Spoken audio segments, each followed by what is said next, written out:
अस्सलामुअलैकुम वरहमतुल्लाहि वबरकातुहू। बच्चों, आज हम पढ़ेंगे मजमून माहौल का मुतालिया। आज हम सबक नंबर 24 हमारे लिबास इस सबक के मुश्किल सवालों के जवाब पढ़ेंगे और लिखेंगे। तो चलिए अब हम शुरू करते हैं। तो यहाँ पर हमारा सवाल है, मुख्तसर जवाब लिखो। तो यहाँ पर हमें क्या करना है बच्चों, हमें जो सवाल दिए गए हैं उनका मुख्तसर जवाब लिखना है। नंबर 1 साल के दौरान तुम्हें कितने मौसमों का तजुर्बा हुआ? जवाब, 1 साल के दौरान हमें गर्मा, बारिश और सरमा इन 3 मौसमों का तजुर्बा होता है।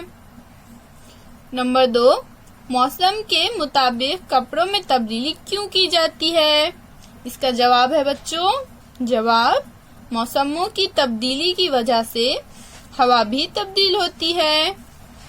इस तब्दीली से अपने जिस्म के हिफाजत के लिए हमें कपड़ों में तब्दीली करना पड़ती है।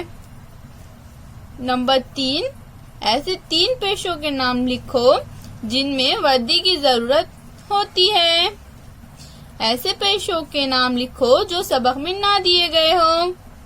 तो कौन से 3 पेशे है बच्चों ऐसे? जवाब, टीचर, ड्राइवर और वेटर। ये ऐसे 3 पेशे हैं जिनमें वर्दी की जरूरत पड़ती है और ये पेशे हमें सबक में नहीं दिए गए हैं।